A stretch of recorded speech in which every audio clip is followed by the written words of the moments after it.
Welcome to sociology classes. मैं हूं आपका दोस्त शिबू। आज हम डिस्कस करने वाले हैं एजुकेशन इन शार्क कंट्रीज के बारे में। यहाँ पर ये जो टॉपिक है ये बहुत इम्पोर्टेंट है और यहाँ पर सबसे ज़्यादा जो दिक्कत आती है वो है न्यूमेरिकल डाटा की।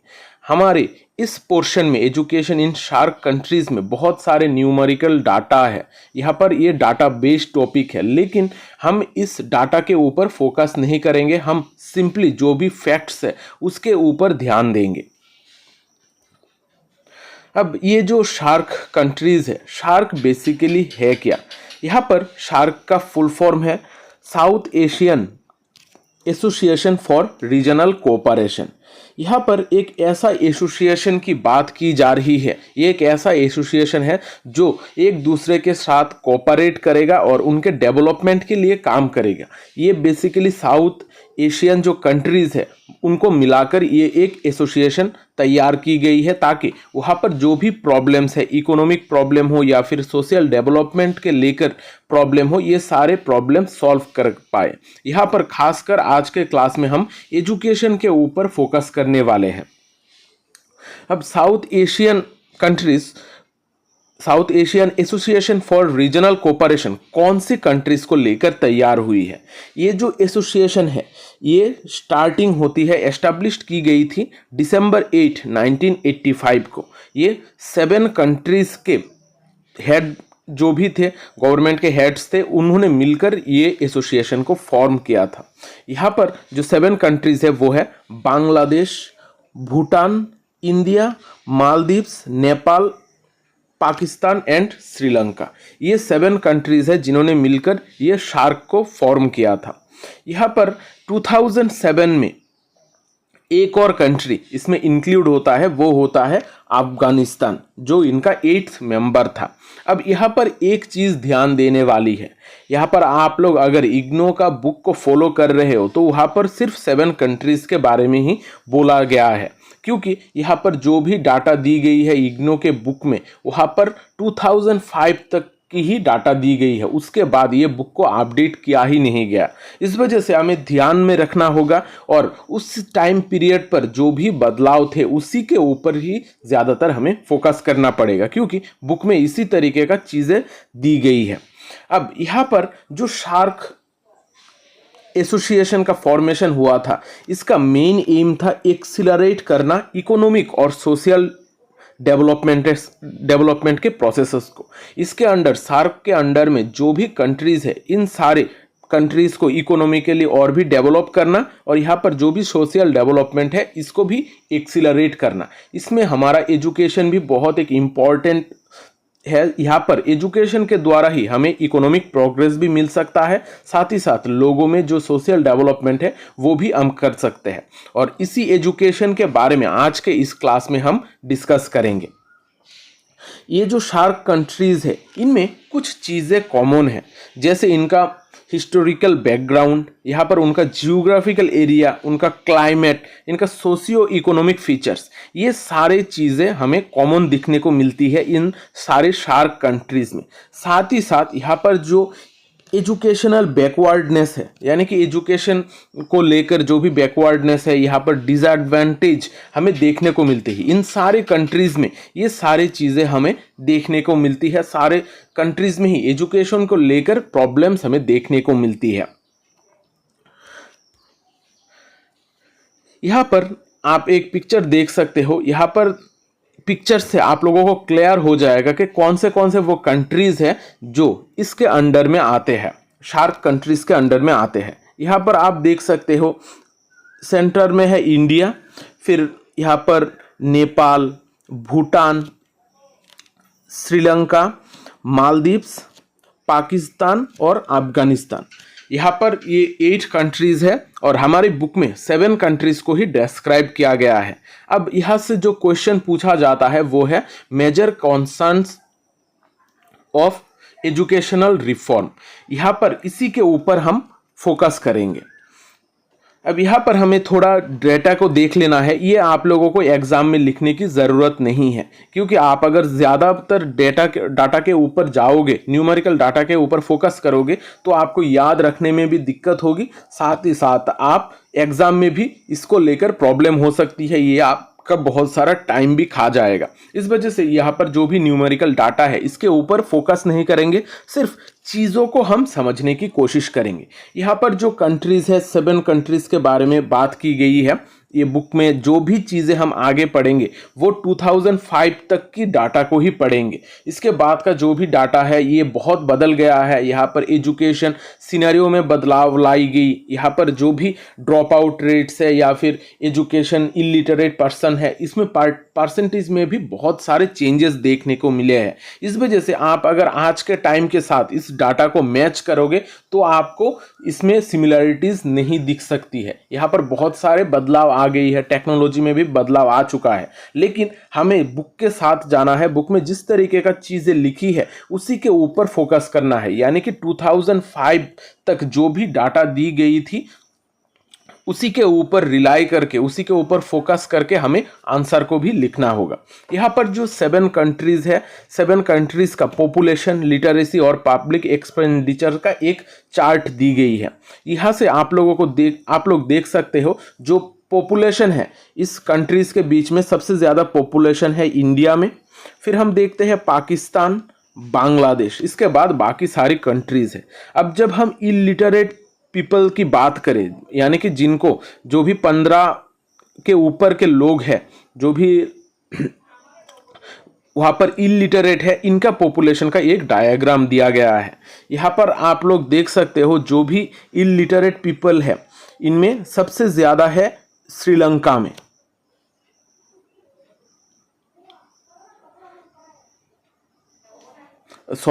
सबसे कम है श्रीलंका में, यानी कि यहाँ पर लिटरेट पीपल्स थोड़े ज़्यादा है। और जो सबसे कम है वो है बांग्लादेश में। इसके बाद हम देख सकते हैं नेपाल। इसी के साथ साथ बाकी सारे जो कंट्रीज़ है वो भी आसपास ही है। यहाँ पर बांग्लादेश में सबसे ज़्यादा इलिटरेट देखे जाते हैं। यहाँ पर जो भी डाटा दी गई है ये आज के टाइम पर बहुत ज़्यादा बदल भी गई है। अब जब हम पब्लिक एक्सपेंडिचर की बात करेंगे कि कौन कितना ज़्यादा अपना जीडीपी का खर्च करता है, कितना परसेंटेज एजुकेशन में खर्च करता है, इसमें भी हम आज के टाइम पर बदलाव देखते हैं। लेकिन वहाँ पर जब 2005 तक की डाटा थी वहाँ पर हम देखते हैं कि भूटान सबसे ज़्यादा एजुकेशन में फोकस कर रहा था और सबसे कम फोकस कर रहा था पाकिस्तान। अब हम आते हैं हमारा एक्चुअल टॉपिक जो हमें एग्जाम में पूछा जाता है। एग्जाम में एक कॉमन क्वेश्चन है जो हर बार रिपीट होता है, वो है major concern of educational reforms in SAARC countries. SAARC countries में जो भी मेजर कॉन्सर्न है एजुकेशन को लेकर, एजुकेशनल जो भी रिफॉर्म की ज़रूरत है, इसके बारे में आपको डिस्कस करने के लिए बोला जाता है। यहाँ पर जब हम एजुकेशनल रिफॉर्म की बात करते हैं तो शार्क कंट्रीज में बहुत सारे प्रॉब्लम्स हैं। इन सारे प्रॉब्लम को हमें थोड़ा बहुत एड्रेस करना होगा। यहाँ पर क्या क्या मेन पॉइंट्स है ये सारी चीज़ें हमें इकट्ठा करके लिखना होगा।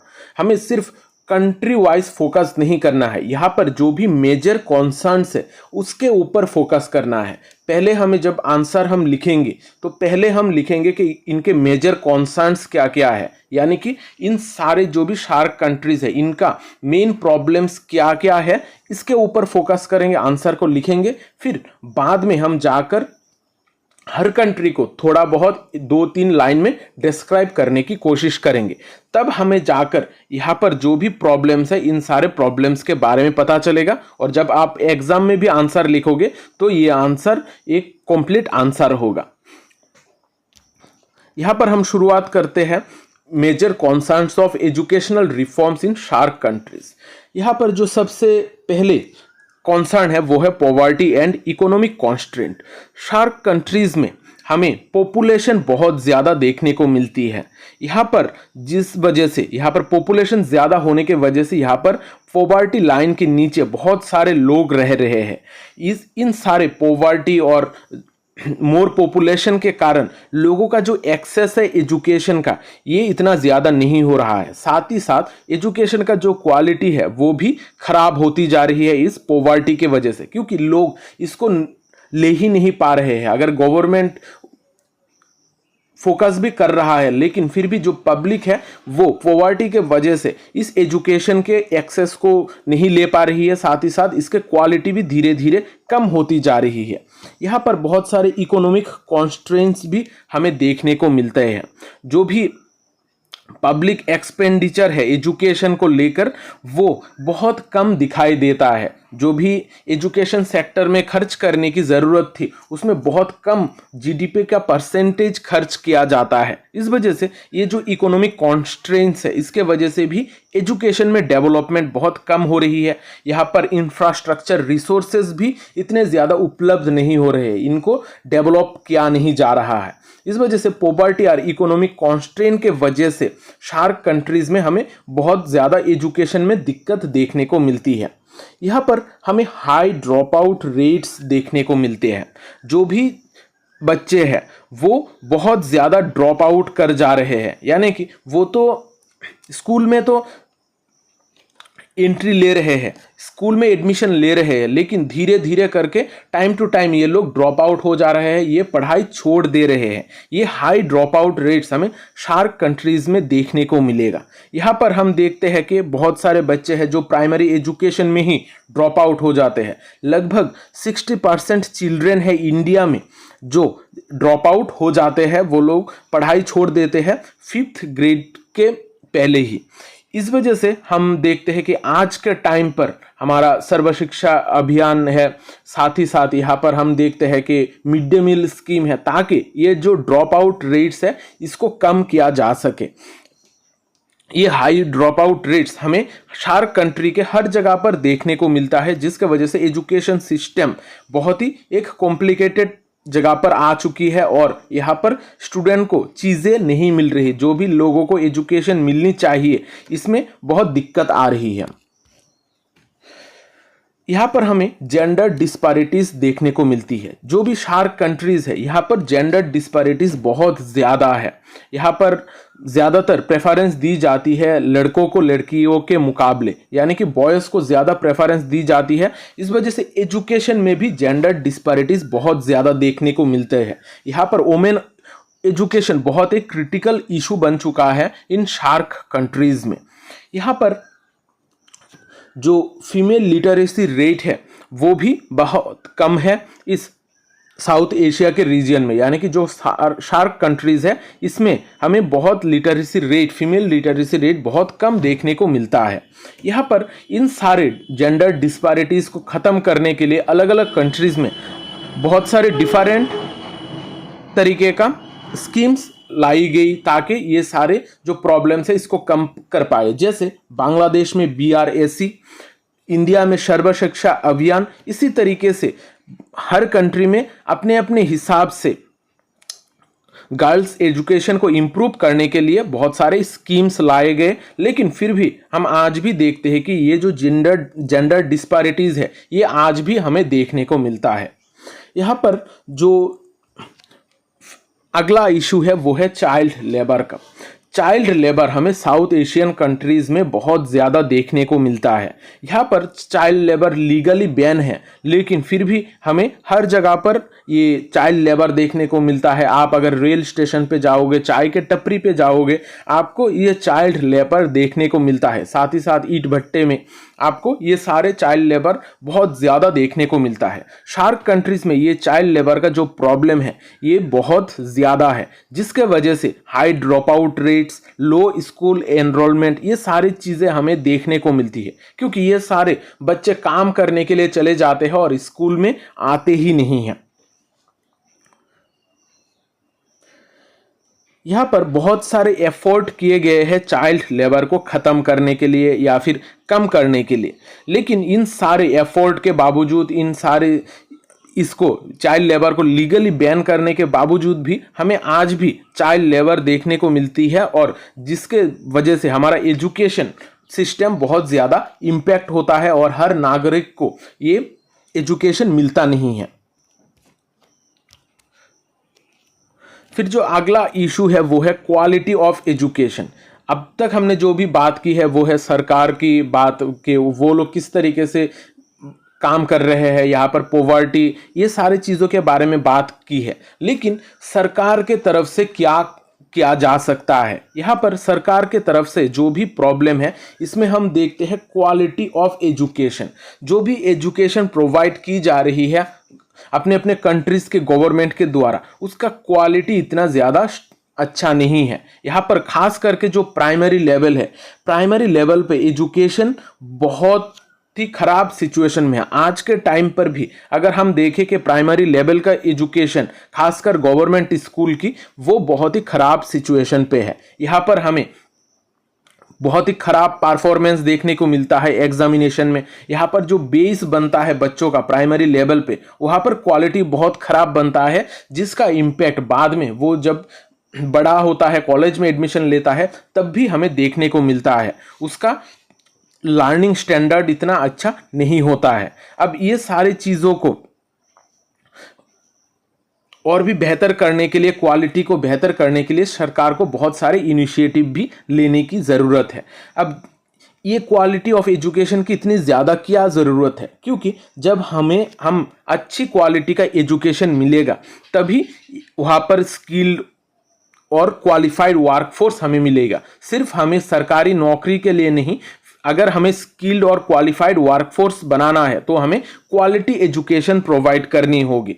यहाँ पर क्वालिटी एजुकेशन बहुत इंपॉर्टेंट है एक कंट्री को डेवलप करने के लिए। फिर यहाँ पर इंफ्रास्ट्रक्चर एंड रिसोर्सेस में भी हमें बहुत ज़्यादा प्रॉब्लम देखने को मिलता है। जो भी स्कूल्स है उसमें हमें बहुत कम क्लासरूम्स देखने को मिलता है। यहाँ पर स्कूल की संख्या भी बहुत कम है स्टूडेंट्स के मुकाबले। यहाँ पर जो भी टीचिंग मटेरियल्स है, ये सारी चीज़ें हमें ख़राब देखने को मिलती है। इस वजह से इंफ्रास्ट्रक्चर और रिसोर्सेज, ये सारी चीज़ें जब खराब होती है तो हमारा क्वालिटी ऑफ एजुकेशन भी धीरे धीरे गिर जाता है। यहाँ पर एजुकेशन सेक्टर में, एजुकेशन इंफ्रास्ट्रक्चर में गवर्नमेंट को और ज़्यादा इन्वेस्टमेंट करना चाहिए ताकि क्वालिटी ऑफ एजुकेशन और भी डेवलप हो सके। यहाँ पर जो नेक्स्ट कॉन्सर्न है वो है डिस्टेंस एंड ओपन लर्निंग।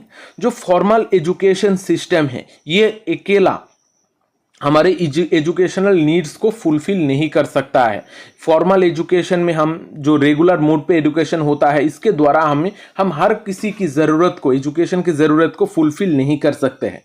हम आज जो ये क्लास कर रहे हैं, ज़्यादातर जो स्टूडेंट्स ये देखेंगे ये होंगे इग्नू के स्टूडेंट्स। इग्नू बेसिकली एक ओपन एंड डिस्टेंस लर्निंग है जिसके द्वारा आपको एजुकेशन मिल रहा है। क्योंकि आप लोगों के बहुत सारे प्रॉब्लम्स हो सकते हैं, आप लोग किसी न किसी वजह से कॉलेज छोड़ चुके हैं या फिर आपके जॉब के वजह से आप फर्दर एजुकेशन रेगुलर मोड पे कंटिन्यू नहीं कर पा रहे हैं। इस वजह से ये जो ओपन डिस्टेंस लर्निंग है ये आपको एक मौका देता है एजुकेशन को अचीव करने के लिए। यहाँ पर एजुकेशन का एक्सेस और अपॉर्चुनिटीज़ में ये ओपन एंड डिस्टेंस लर्निंग का इम्पोर्टेंस बहुत ज़्यादा है। आज के टाइम पर हम हर कंट्रीज़ में अपने अपने इंस्टीट्यूशंस देखते हैं ओपन एंड डिस्टेंस लर्निंग का, और इंडिया में जब हम बात करते हैं तो सबसे बड़ा प्लेटफॉर्म है इग्नू। इग्नू वर्ल्ड का largest open and distance learning institute है जिसके द्वारा बहुत सारे बच्चे पढ़ पा रहे हैं और इसका क्वालिटी भी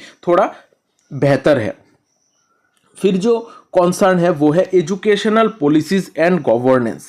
अब एजुकेशनल पॉलिसीज बहुत इंपॉर्टेंट होती है किसी भी कंट्री की एजुकेशन को आगे बढ़ाने के लिए, एजुकेशन के डेवलपमेंट के लिए। यहाँ पर किस तरीके का पॉलिसीज तैयार की जा रही है गवर्नमेंट के द्वारा, गवर्नेंस किस तरीके से की जा रही है, ये भी बहुत इम्पैक्ट करता है हमारे एजुकेशन सिस्टम को। यहाँ पर सरकार को एजुकेशन पॉलिसीज इस तरीके से तैयार करनी चाहिए ताकि ये लोगों के एक्सेस के लिए बहुत बेहतर हो जाए, साथ ही साथ यहाँ पर लोगों के एजुकेशन में इम्प्रूवमेंट लाई जा सके। यहाँ पर बहुत सारे और भी ऑर्गेनाइजेशन है, जैसे कुछ गवर्नमेंट एजेंसीज है, एनजीओज है, प्राइवेट सेक्टर है, इन सारे लोगों को मिलकर एक साथ एजुकेशन को बढ़ावा देने के लिए इनिशिएटिव लेने की ज़रूरत है, ताकि एजुकेशन हर कंट्रीज़ में डेवलप हो सके और ये जो शार्क कंट्रीज़ में एजुकेशन का प्रॉब्लम है ये कम हो सके। यहाँ पर एजुकेशनल पॉलिसीज जो तैयार करती है वो बेसिकली गवर्नमेंट तैयार करती है। इस वजह से गवर्नमेंट के एफर्ट की ज़रूरत है। यहाँ पर जो भी रिसोर्सेस है इनको डेवलप करने के लिए गवर्नमेंट पॉलिसीज तैयार करनी चाहिए। ये सारी चीज़ों के द्वारा ही हमारे सार्क कंट्रीज़ में एजुकेशनल रिफॉर्म लाए जा सकते हैं। अब यहाँ पर हमने बात की है इन जनरल सार्क कंट्रीज़ में क्या क्या एजुकेशनल प्रॉब्लम्स है और इनको हम किस तरीके से टैकल कर सकते हैं। अब हम देखेंगे एक एक करके हर कंट्रीज़ में क्या क्या दिक्कतें आती है। यहाँ पर आप अगर ये पिक्चर के ऊपर फोकस करो तो आपको देखने को मिलेगा कि इंडिया जो है यहाँ पर हमें बहुत डाइवर्स तरीके का लोग देखने को मिलता है। यहाँ का जियोग्राफिकल एरिया भी थोड़ा अलग है बाकी कंट्रीज़ के मुकाबले, जिसके वजह से हर किसी को एजुकेशन प्रोवाइड करना इतना ज़्यादा आसान बात नहीं है। फिर जो नेपाल की हम बात करें, नेपाल भी एक पहाड़ी इलाका है जहाँ पर बहुत सारे लोग पहाड़ों में रहते हैं। इस वजह से उनके बीच में एजुकेशन को पहुंचाना भी बहुत एक टफ डिसीजन है। भूटान स्पेशल है अपना कल्चर के लिए। ये लोग चाहते हैं कि अपने कल्चर को भी बचाए रखे, साथ साथ एजुकेशन को भी एक्सेस कर पाए। इस वजह से उनका जो सिस्टम है वो थोड़ा अलग है। वो लोग एजुकेशन के ऊपर बहुत ज़्यादा फोकस भी कर रहे हैं आज के टाइम पर। फिर बांग्लादेश का जो प्रॉब्लम है वो है उनका, पहले वो लोग ब्रिटिश के अंडर में थे, फिर पाकिस्तान के अंडर में थे। इस वजह से उनका इतना ज़्यादा डेवलपमेंट नहीं हुआ था। फिर अगर श्रीलंका की बात करें, श्रीलंका में अपने कंट्री के बीच में ही सिविल वार्स चल रही थी। यहाँ पर बहुत सारे इसके वजह से प्रॉब्लम्स ज़्यादा होने लगी। मालदीव एक ऐसा जगह है जहाँ की जियोग्राफिकल एरिया बहुत ही अलग है। यहाँ पर बहुत सारे अलग अलग आइलैंड है जहाँ पर एजुकेशन को पहुँचाना बहुत एक दिक्कत टाफ वाली बात है। अगर पाकिस्तान की बात करें, यहाँ पर हमें देखने को मिलता है पॉलिटिकल प्रॉब्लम्स। यहाँ पर पॉलिटिकल प्रॉब्लम्स बहुत ज़्यादा है। और अफगानिस्तान में भी बहुत सारे प्रॉब्लम्स है जहाँ पर टेररिज्म का प्रॉब्लम बहुत ज़्यादा हमें देखने को मिलता है। ये सारे कंट्रीज़ में हमें बहुत सारे प्रॉब्लम्स देखने को मिलता है और इनका जियोग्राफिकल लोकेशन हमें दिमाग में रखना होगा। वो कंट्रीज़ कौन सी चीज़ के ऊपर फोकस करते हैं ये भी दिमाग में रखना होगा आंसर लिखने के टाइम। अब एक एक करके हम इन कंट्रीज का क्या क्या प्रॉब्लम है, यहाँ पर 7 कंट्रीज को ही हम सिर्फ डिस्कस करने वाले हैं। अफगानिस्तान को यहाँ पर हम डिस्कस नहीं करेंगे क्योंकि बुक में हमें दिया नहीं गया है। अब पहले हम देखते हैं बांग्लादेश। बांग्लादेश एक ऐसा कंट्री है जहाँ पर हमें लो लिटरेसी रेट देखने को मिलता है। यहाँ पर बहुत सारे बच्चे हैं जो इलिटरेट है। यहाँ पर मेल और फीमेल में लिटरेसी रेट बहुत कम देखने को मिलता है। यहाँ पर बहुत सारे फैक्टर्स है जिसके वजह से ये लो लिटरेसी रेट देखने को मिलता है। फिर यहाँ पर रूरल एजुकेशन का एक प्रॉब्लम है। बहुत सारे रूरल एरियाज है यानी कि गांव है जहाँ पर एजुकेशन पहुँचा ही नहीं है। यहाँ पर एजुकेशन का एक्सेस एक चैलेंजिंग चीज़ें है बांग्लादेश में रूरल एरियाज के अंडर में। फिर है यहाँ पर economic factor. Bangladesh one of the poorest nation था उस टाइम पर 2005 तक के, जिसके वजह से उनके पास पैसा इतना ज़्यादा नहीं था। वहाँ पर इकोनॉमिक कॉन्स्ट्रेंट्स बहुत ज़्यादा है जो इम्पैक्ट करता था एजुकेशन सिस्टम को। साथ ही साथ उनका हिस्टोरिकल चैलेंजेस भी अलग है। ये पहले ब्रिटिश रूल के अंडर में था, फिर पाकिस्तान के अंडर में भी इसको रहना पड़ा। इस वजह से यहाँ पर जो भी चीज़ें हैं, जो भी इंफ्रास्ट्रक्चर है इतना ज़्यादा डेवलप नहीं है। एजुकेशन का सिस्टम भी इतना ज़्यादा डेवलप नहीं है। इस वजह से एजुकेशन में हमें बहुत ज़्यादा दिक्कत देखने को मिलती है बांग्लादेश में। फिर हम बात करते हैं भूटान की। भूटान आज के टाइम पर बहुत एक बेहतर परफॉर्म कर रहा है एजुकेशन के मामले में, लेकिन जब 2005 तक की हम बात करते हैं वहाँ पर भूटान बहुत ही एक प्रॉब्लमेटिक सिचुएशन में था। वहाँ पर हमें देखने को मिलता है जियोग्राफिकल आइसोलेशन। ये बाकी कंट्रीज से थोड़ा अलग है और ये अपने आप को खुद को सेपरेट ही रखता है। इसके जो फिजिकल एरिया है, जियोग्राफिकल एरिया है, यहाँ पर ज़्यादातर पहाड़ी जगह है, जिस वजह से एजुकेशन हर इंसान तक पहुँचाना बहुत एक टफ चीज़ थी। फिर है रिसोर्सेस कॉन्स्ट्रेंट, यहाँ पर बहुत सारे लिमिटेड फाइनेंशियल एक्सेस हमें देखने को मिलता है। यहाँ पर ह्यूमन रिसोर्स भी बहुत कम है, ह्यूमन रिसोर्स यानी कि जो भी टीचर्स है वो भी बहुत कम है जो क्वालिटी एजुकेशन प्रोवाइड करेंगे। इस वजह से हम देखते हैं कि बाहर के जो कंट्रीज है, पास के जो कंट्रीज है इंडिया से, वो लोग बहुत सारे टीचर्स को हायर भी करते हैं। फिर है करिकुलम रिलेवेंस, उनका जो करिकुलम है वो अपने कल्चर को प्रोमोट करना चाहते हैं, उनका ट्रेडिशनल वैल्यूज को प्रोमोट करना चाहते हैं। इस वजह से वहाँ पर करिकुलम में भी थोड़ा दिक्कत है। इस वजह से उनका करिकुलम में बदलाव लाना, उनके ट्रेडिशनल वैल्यूज के साथ मॉडर्न नीड्स को अटैच करना एक चैलेंजिंग बात हो गई है।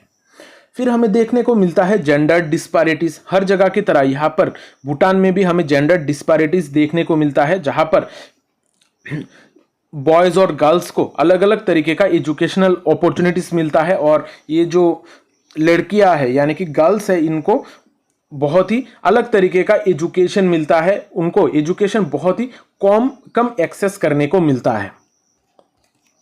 अब बात करते हैं इंडिया की। इंडिया एक बहुत बड़ा कंट्री है, यहाँ पर पॉपुलेशन आज के टाइम पर लार्जेस्ट पॉपुलेशन है। यहाँ पर बहुत सारे हमें ड्रॉप आउट देखने को मिलते हैं। यहाँ पर जो बहुत सारे बच्चे हैं वो स्कूल से बाहर ही होते हैं, यानी कि वो लोग स्कूल में एडमिशन ही नहीं लेते हैं। साथ ही साथ यहाँ पर ड्रॉप आउट रेट बहुत ज़्यादा है, खासकर प्राइमरी और सेकेंडरी लेवल पे ये ड्रॉप आउट रेट्स बहुत ज़्यादा हमें देखने को मिलता है। इंडिया बहुत बड़ी कंट्री होने के वजह से, यहाँ पर पॉपुलेशन ज़्यादा होने के वजह से यहाँ का जो क्वालिटी ऑफ एजुकेशन है वो इतना ज़्यादा बेहतर नहीं है। यहाँ पर हमें इनएडुकेट इंफ्रास्ट्रक्चर, ट्रेन टीचर में दिक्कत, यहाँ पर करिकुलम रिलेवेंस, ये सारी चीज़ें मेजर कॉन्सर्न्स है क्वालिटी ऑफ एजुकेशन को लेकर। इंडिया में हमें चाइल्ड लेबर भी बहुत ज़्यादा देखने को मिलता है। यहाँ पर लीगली चाइल्ड लेबर को बैन किया गया है, लेकिन फिर भी चाइल्ड लेबर हमें बहुत सारे जगहों पर देखने को मिलता है, जिसके वजह से चिल्ड्रंस एजुकेशन बहुत ज़्यादा इम्पैक्ट हो रहा है। अब बातें करते हैं मालदीव की बारे में। मालदीव एक ऐसा कंट्री है जिसका जियोग्राफिकल एरिया बहुत ही अलग है, बाकी सारे कंट्रीज के मुकाबले मालदीव का जियोग्राफिकल एरिया थोड़ा अलग है। यहाँ पर बहुत सारे अलग अलग आइसलैंड्स हमें देखने को मिलता है। इसके वजह से इनके जो एजुकेशन में ये दिक्कत होती है, इनके कनेक्शन में भी दिक्कत होती है। यहाँ पर हमें देखने को मिलता है लिमिटेड हायर एजुकेशन अपॉर्चुनिटीज़, यानी कि यहाँ पर हायर एजुकेशन के अपॉर्चुनिटीज़ बहुत कम है। यहाँ पर गवर्नमेंट के द्वारा तैयार किया गया हायर एजुकेशन इंस्टीट्यूट कम है। इस वजह से उन्हें फॉरेन एजुकेशन के ऊपर ही ज़्यादातर डिपेंडेंट होना पड़ता है। फिर हमें देखने को मिलता है रिसोर्स एलोकेशन। यहाँ पर रिसोर्सेस यानी कि फाइनेंस, पैसा, ये सारी चीज़ें बहुत कम है। यहाँ पर एजुकेशन फैसिलिटी और सर्विसेज के ऊपर बहुत कम पैसा खर्च किया जाता है। इस वजह से क्वालिटी भी बहुत कम है यहाँ की एजुकेशन की। साथ ही साथ ये इनका एजुकेशन सिस्टम इतना ज़्यादा एक्सपांड भी नहीं हो पा रहा है इनकी जियोग्राफिकल एरिया और इकोनॉमिक कॉन्स्ट्रेंट की वजह से। अब देखते हैं नेपाल में क्या दिक्कतें हैं। नेपाल में हमें एजुकेशन के एक्सेस को लेकर बहुत ज़्यादा दिक्कत है। बहुत सारे बच्चे ऐसे हैं जो पहाड़ों में रहते हैं, माउंटेन के रीजन में रहते हैं। इसके वजह से उनको एजुकेशन का एक्सेस इतना ज़्यादा नहीं मिल पाता है। इस वजह से हम देखते हैं कि नेपाल में ड्रॉप आउट रेट्स भी हाई है। जो भी गर्ल्स है उनमें हमें ड्रॉप आउट रेट्स और ज़्यादा देखने को मिलता है। यहाँ पर क्वालिटी में भी बहुत ज़्यादा प्रॉब्लम है। उनका जो एजुकेशन सिस्टम है वहाँ पर क्वालिटी एक बहुत इंपॉर्टेंट कॉन्सर्न है, जहां पर वो लोग लोकल नीड्स को फुलफिल करने की कोशिश कर रहे हैं, ग्लोबल स्टैंडर्ड को भी एक साथ लेकर चलने की कोशिश कर रहे हैं। इस वजह से उनका क्वालिटी और एजुकेशन का रिलेवेंस आज के टाइम पर यह बहुत ही एक दिक्कत की बात है। यहाँ पर इंफ्रास्ट्रक्चर में भी हमें दिक्कत देखने को मिलती है। यहाँ पर पुअर इंफ्रास्ट्रक्चर, स्कूल का इंफ्रास्ट्रक्चर, फिर यहाँ पर जो ट्रेन टीचर की कमी है, ये सारी चीज़ें हमें देखने को मिलती है। अब देखते हैं पाकिस्तान के बारे में। पाकिस्तान एक ऐसा कंट्री है जहां पर भी लो लिटरेसी रेट देखने को मिलती है। यहाँ पर जो फीमेल्स है उनको खास करके उनमें एजुकेशन लिटरेसी बहुत कम हमें देखने को मिलती है। यहाँ पर एक्सेस एंड इक्विटी की अगर हम बात करें, यहाँ पर बहुत ज़्यादा हाई ड्रॉप आउट रेट्स है, यहाँ पर टीचर्स बहुत ज़्यादा एब्सेंट रहते हैं स्कूल से, यहाँ पर एजुकेशन जो है वो इनएडिक्वेट एक्सेस है, यानी कि हर किसी को एजुकेशन नहीं मिलता है। इन सारे इश्यूज़ के वजह से पाकिस्तान में एजुकेशन हर इंसान तक नहीं पहुंचती है, अगर पहुंचती है फिर भी टीचर के एब्सेंटी की वजह से, टीचर के अनक्वालिफाइड होने के वजह से ये सारे एजुकेशन सिस्टम प्रॉब्लम में आ रही है। यहाँ पर क्वालिटी और रिलीवेंस की अगर हम बात करें, यहाँ पर अनट्रेंड टीचर्स से ज़्यादातर, यहाँ पर उनका जो करिकुलम है वो अपडेटेड नहीं है, वो लोग मॉडर्न एजुकेशन के साथ अपने इंफ्रास्ट्रक्चर को मैच भी नहीं कर पा रहे हैं। इन सारे चीज़ों के वजह से एजुकेशन सिनेरियो बहुत ही एक खराब सिचुएशन में है, जहाँ पर उन्हें इतना ज़्यादा बेटर एजुकेशन नहीं मिल पा रहा है। फिर यहाँ पर सबसे ज़्यादा जो दिक्कत वाली बात है वो है पॉलिटिकल इंटरफेरेंस। यहाँ पर हर चीज़ में पॉलिटिक्स की जाती है। यहाँ पर पॉलिटिकल इंटरफेरेंस हमें एजुकेशन पॉलिसीज में देखने को मिलता है, साथ ही साथ एजुकेशन के पॉलिसीज को इम्प्लीमेंट करने के वक्त भी ये पॉलिटिकल इश्यूज बहुत ज़्यादा इंटरफेयर करते हैं, जिसके वजह से एजुकेशन आगे नहीं बढ़ पा रहा है पाकिस्तान में। अब देखते हैं श्रीलंका में क्या दिक्कतें हैं। श्रीलंका में भी हमें रिसोर्सेस एलोकेशन का प्रॉब्लम है, यानी कि इनके जो बजट है वो एजुकेशन को इतना ज़्यादा मैच नहीं कर पा रहा है। इनका जो क्वालिटी है ये भी इतना ज़्यादा बेहतर नहीं है। यहाँ पर भी हमें हाई ड्रॉप आउट रेट्स देखने को मिलते हैं। जो भी एनरोलमेंट कर रहे हैं बच्चे, वो लोग बहुत ज़्यादा ड्रॉप आउट कर जा रहे हैं, खासकर उनके सेकेंडरी लेवल पे ज़्यादा ड्रॉप आउट देखने को मिलते हैं। यहाँ पर श्रीलंका में टेक्नोलॉजिकल डेवलपमेंट इतना ज़्यादा नहीं हुआ है। यहाँ पर टेक्नोलॉजी, मॉडर्न टेक्नोलॉजी को वो लोग एडॉप्ट नहीं कर पा रहे हैं। इसके वजह से उनका जो एजुकेशन सिस्टम है ये बहुत ही खराब एक पोजीशन पे है। यहाँ पर टेक्नोलॉजिकल डेवलपमेंट ना होने के वजह से उनका जो मॉडर्न एजुकेशन है ये उनको नहीं मिल पा रहा है। ये सारे कंट्रीज़ में हमें अलग अलग तरीके का दिक्कतें देखने को मिलती है। यहाँ पर आप लोगों को एक चीज़ ध्यान रखनी होगी, अगर आपको एग्जाम में major concerns of educational reform in SAARC countries पूछा जाए तो आपको पहले आंसर करना होगा वो लोग इन जनरल क्या क्या दिक्कत है। जो पहले हमने 8 पॉइंट डिस्कस की है उनको आपको पहले डिस्क्राइब करना है, फिर बाद में जाकर आपको हर कंट्री को थोड़ा बहुत 2-3 लाइन में हर कंट्री के बारे में थोड़ा बहुत लिख के आना है। आप लोग ज़्यादा न्यूमेरिकल डाटा के ऊपर फोकस मत करना, क्योंकि न्यूमेरिकल डाटा के वजह से आपको याद रखने में भी दिक्कत आ सकती है। साथ ही साथ एग्जाम में आपको और भी चीज़ें याद रखनी होती है। इसको अगर आप सिर्फ डाटा के ऊपर डिपेंड करने गए तो आपको दिक्कत हो सकती है एग्जाम के टाइम पर, आंसर राइटिंग के टाइम पर। इस वजह से मैंने जिस तरीके से प्रिपेयर करके दी है, अगर सिर्फ आप उसके ऊपर भी फोकस करोगे तो आपको अच्छी मार्क मिल सकती है। चीज़ें बहुत सिंपल है, आसान है। जो हमें नॉर्मली हम सोशियोलॉजी ऑफ एजुकेशन में जो भी चीज़ें पढ़ते हैं वो सारे प्रॉब्लम्स इन सार्क कंट्रीज़ में हमें देखने को मिलता है। इनको थोड़ा केयरफुली सिर्फ जो मेन पॉइंट्स है उसको नोट डाउन कर लीजिएगा, आप लोग एग्जाम में बहुत अच्छी तरीके से आंसर लिख पाओगे। तो आज का ये जो सेशन है मैं यहाँ पर ही ख़त्म करता हूँ। अगर सेशन अच्छा लगा है तो कमेंट ज़रूर करना, साथ ही साथ वीडियो को लाइक और शेयर भी ज़रूर करना, क्योंकि शेयरिंग इज़ केयरिंग। मिलते हैं अगली क्लास में, तब तक अच्छे रहिए, स्वस्थ रहिए और लोगों में प्यार बांटते रहिए। जय हिंद।